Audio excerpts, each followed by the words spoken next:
हरिशरणम 10वीं अध्याय में गीता जी के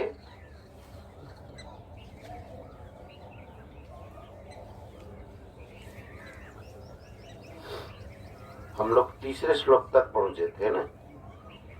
यो माम अजम अनादिम च वेत्ति लोक महेश्वरम असमूढ़ समर्थेषु सर्व पापैः प्रमुच्यते। जो भगवान को अजन्मा अनादि और लोक महेश्वरम करके मान लेता है, सारे मनुष्यों में वह ज्ञानवान है। मनुष्येषु सह असमूढ़, मनुष्यों में वह मूर्ख नहीं है। मूर्ख नहीं का मतलब वह ज्ञानवान है सब मनुष्यों में, और इसको केवल मानने मात्र से सर्व पाप ही प्रमुच्यते। केवल इतना मान लेने मात्र से संपूर्ण पापों से, संसार बंधन से वह मुक्त हो जाता है। ये संसार बंधन ही पाप है, इससे वह मुक्त हो जाता है। अब भगवान आगे चतुर्थ श्लोक में कह रहे हैं, पहले जो कहा था ना, भूय एव महाबाहो शृणु में परमं वचः, मैं परमं वचः शृणु, मेरे परम वचन को सुनो। यह परम वचन क्या है? ज्ञान विज्ञान, जो कि 7वें अध्याय से शुरू है, और 9वें अध्याय में भी भगवान ने यही कहा कि ये राजविद्या राजगुह्यम पवित्रम इदम उत्तमम प्रत्यक्षावगमम धर्म्यम सुसुखम कर्तुम अव्ययम। अब उसी परम वचन को भगवान यहाँ कहते। देखो, थोड़ा पहले वाला स्मरण करो। परम वचन के रूप में भगवान ने जो 7वें और 9वें अध्याय में जो कहा है, उसमें क्या कहा? ज्ञान और विज्ञान। ज्ञान और विज्ञान का मतलब क्या है? भगवान इसी बात को विविध प्रकार से बता रहे हैं। बात एक ही है, लेकिन बताने का जो ढंग है वो नाना प्रकार से। नाना प्रकार से इसलिए कह रहे हैं, किसी बात से उसको समझ में आ जाए बात। इस सृष्टि के जो निमित्त कारण है और उपादान कारण है वह भगवान है, यह ज्ञान। और भगवान के अलावा और कुछ नहीं है, यह विज्ञान। समझ में आई?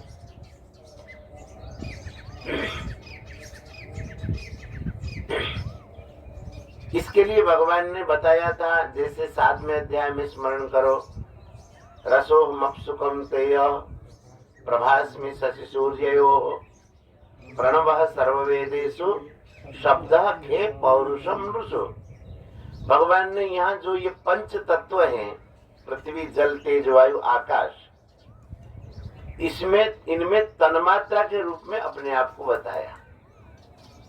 पृथ्वी में गंध में हूँ, जल में रस में हूँ, आकाश में शब्द में हूँ, और चंद्रमा और सूर्य में प्रकाश में हूँ।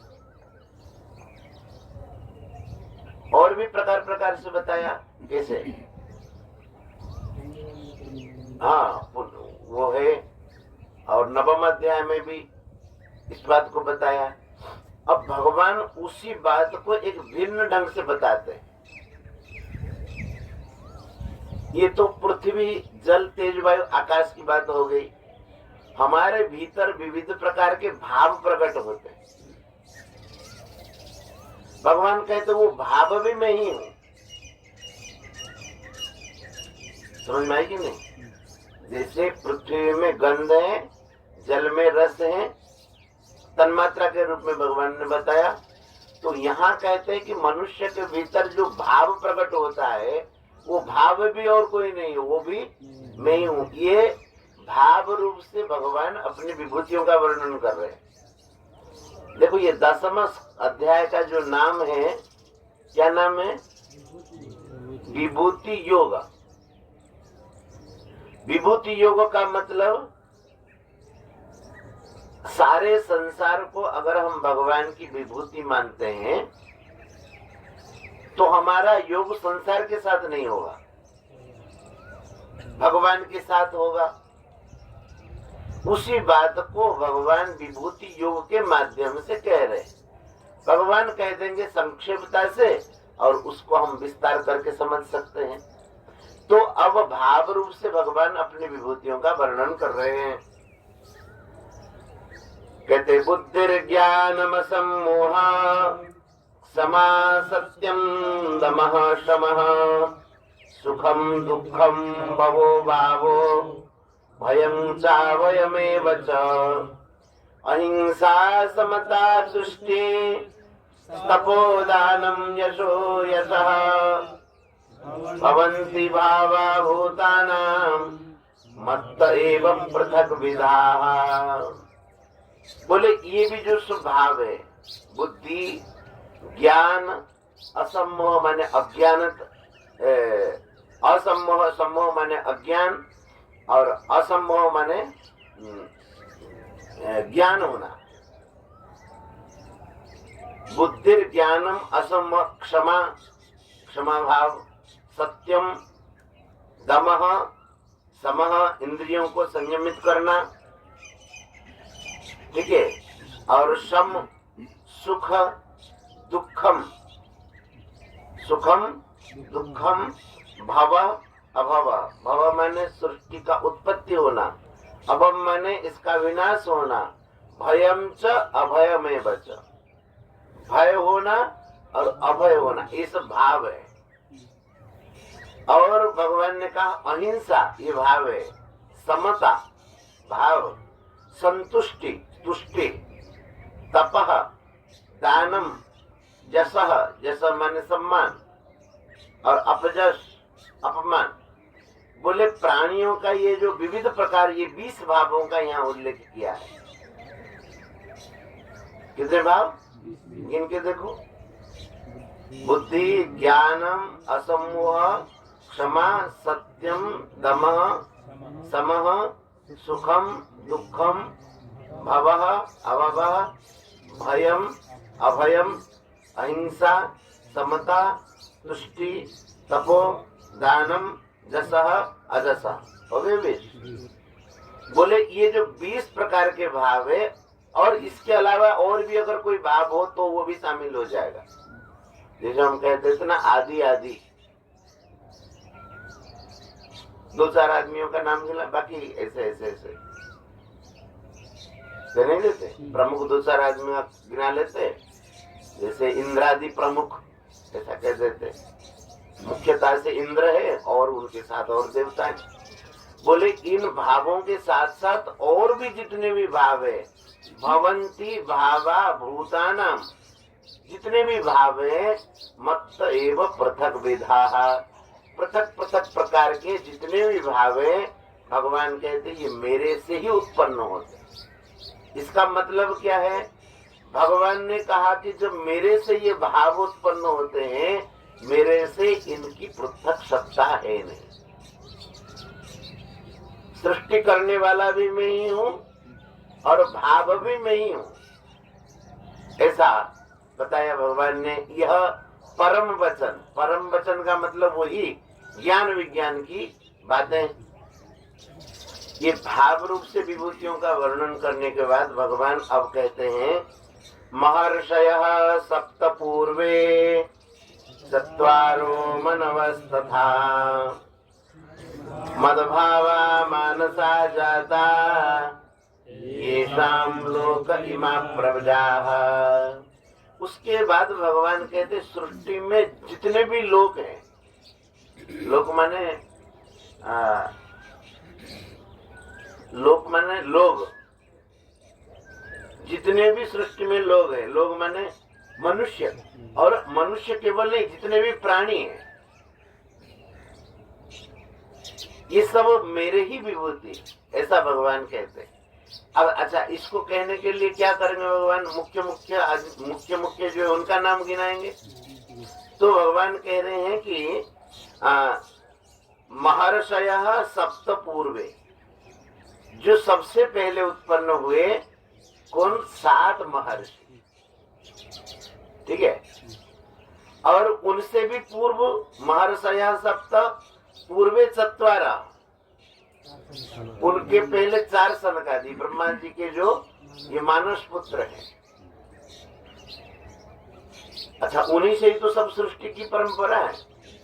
भागवत में तो यही वर्णन हुआ है, सप्त महर्षियों से सृष्टि की परंपरा आ गई है। तो कहते हैं कि महर्षयः सप्त, और उनसे पहले जो है 4 और तथा मनवः। मनवः माने 14 मनु। एक ब्रह्मा जी के दिन के समय में 14 मनु होते हैं। ब्रह्मा जी के एक दिन में 14 मनु हो जाते हैं। ये हम लोग किस मनु के समय में है? वैवस्वत मनवंतर। और पहले मनु हो चुके, ये 7वें है, पहले 6 हो चुके हैं। हाँ, ब्रह्मा जी के दिन का उत्तरार्ध आ गया है, ब्राह्मणों ने द्वितीय परार्ध है, 12 बजे के बाद का समय आ गया ब्रह्मा जी, और उसमें 14 मनु होते हैं। तो कहते हैं कि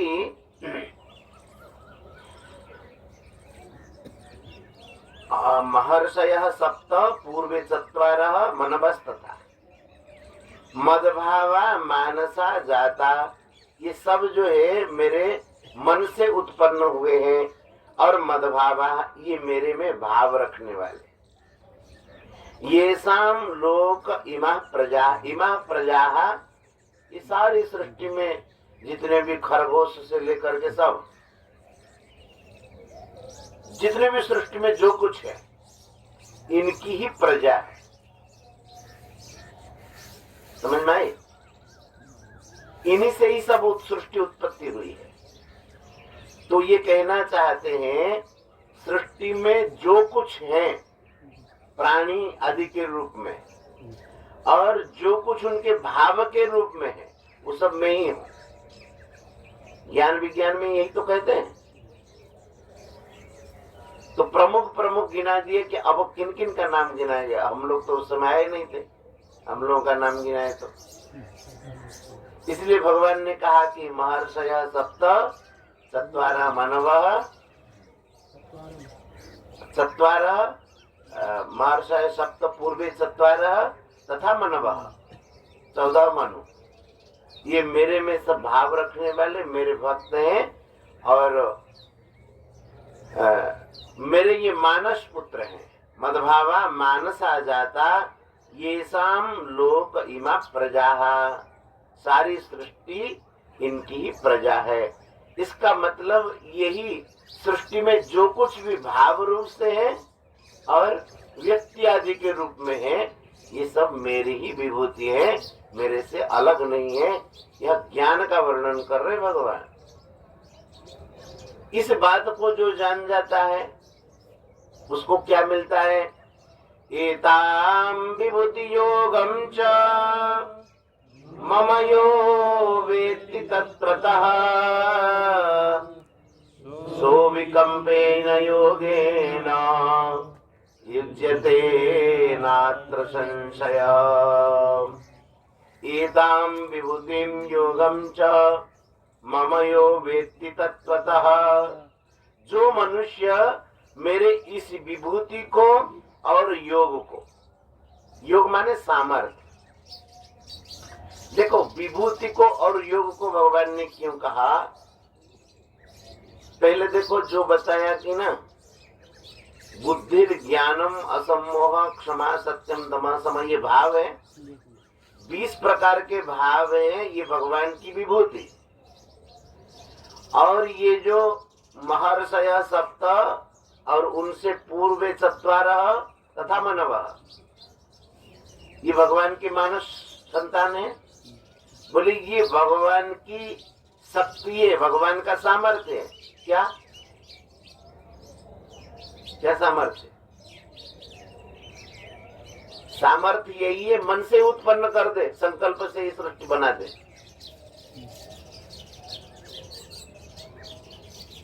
आप सोचेंगे हम एक बना दे सृष्टि संकल्प से बन जाएगा, नहीं बना पाएंगे। वो हमारे में सामर्थ्य है नहीं, ये भगवान में सामर्थ्य है। क्या?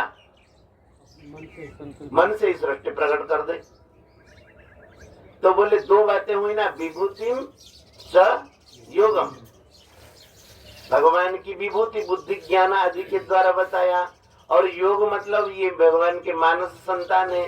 इन दोनों को जो तत्वतः व्यक्ति तत्व से जो जान जाता है, अर्थात तत्व से जानने का मतलब वो मान लेता है। यहाँ व्यक्ति शब्द का मतलब मानना। तो उसको क्या लाभ मिलता है? सह अभिकंपेन योगेन युज्यते। वह भगवान से जुड़ जाता है, भगवान के साथ उनका योग हो जाता है। कैसा योग? जो अभिकंपेन योगेन, जो योग कभी विकम्पित न हो। विकम्पित न हो माने आज योग हुआ फिर कल योग हो गया, ऐसा नहीं। अविचल योग होगा भगवान के साथ, क्योंकि जिसको देखेगा वो तो भगवान उसको बोध होंगे। उसको फिर व्यक्ति और भाव दोनों के रूप में भगवान प्रकट हुए ना, तो उसको फिर अलग अलग आदमी नहीं दिखेंगे। क्यों? जो देखेगा कि भगवान से ही सब प्रकट हुए। समझ में आ रही कि नहीं? ये विभूति के द्वारा कैसे भगवान के साथ हम जुड़ेंगे, गीता जी में विभूति योग 10वें अध्याय में वो बताया है। मन में प्रकार प्रकार के भाव आता है, और कोई भाव से हम परेशान होते, कोई भाव से खुशी हो जाते हैं।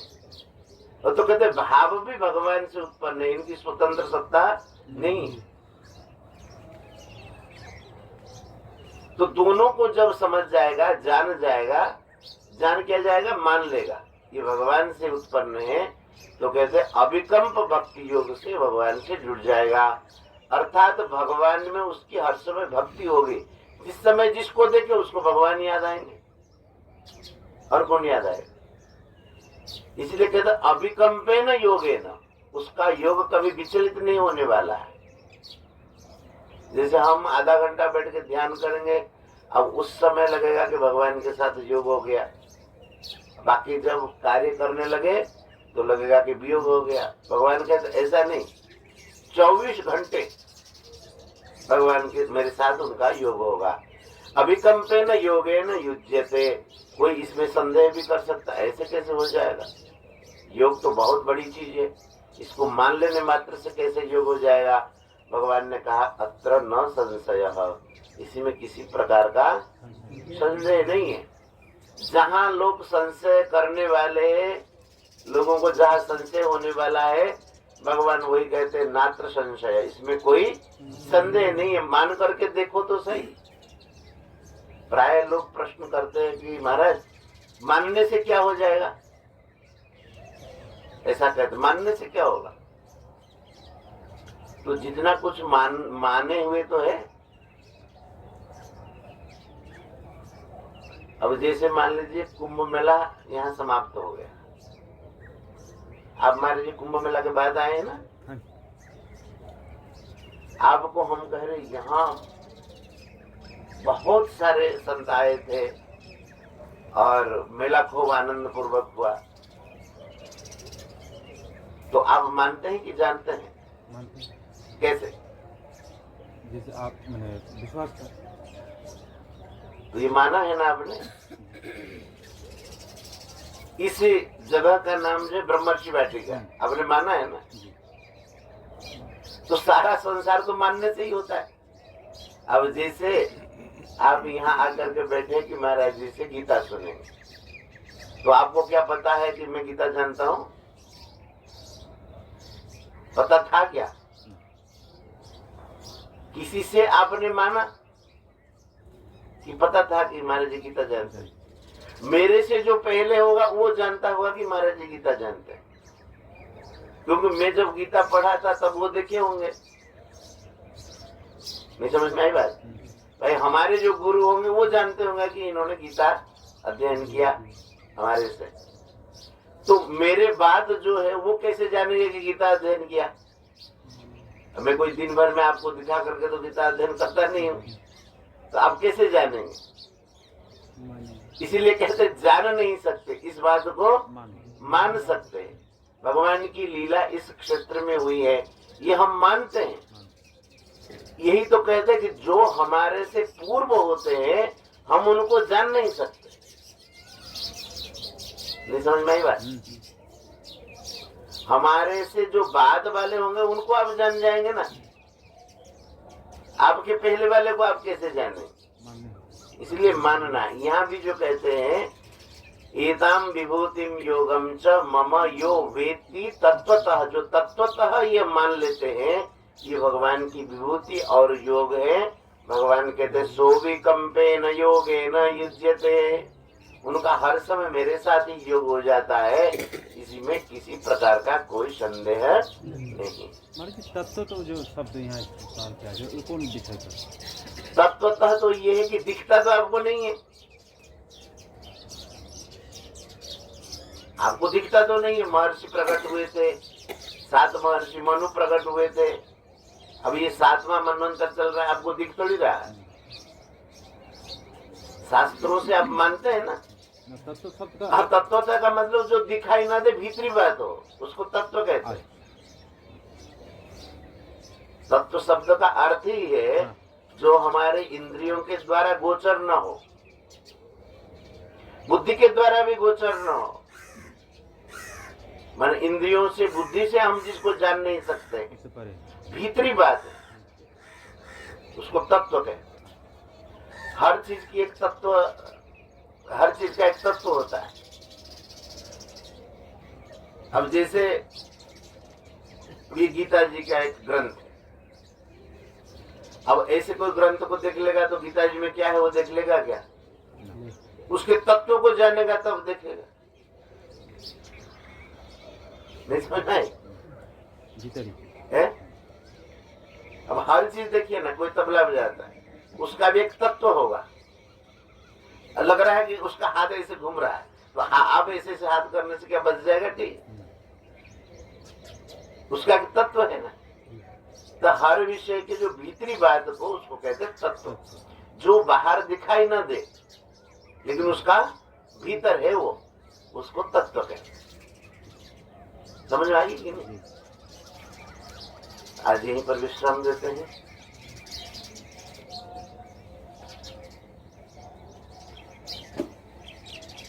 गोविंद जय जय गोपाल जय जय गोविंद जय जय गोपाल जय जय राधा रमण हरि गोविंद जय जय राधा रमण हरि गोविंद जय जय गोविंद जय जय गोपाल जय जय गोविंद जय जय गोपाल गोविंद जय जय गोपाल जय जय गोविंद जय जय गोपाल जय जय राधा रमण हरि गोविंद जय जय राधा रमण हरि गोविंद जय जय श्री राधा रमण हरि गोविंद जय जय राधा रमण हरि गोविंद जय जय श्री वृंदावन बिहारी लाल की जय श्री राधा रानी की जय श्रीमद् भगवत गीता मैया की जय जय जय श्री राधे श्याम।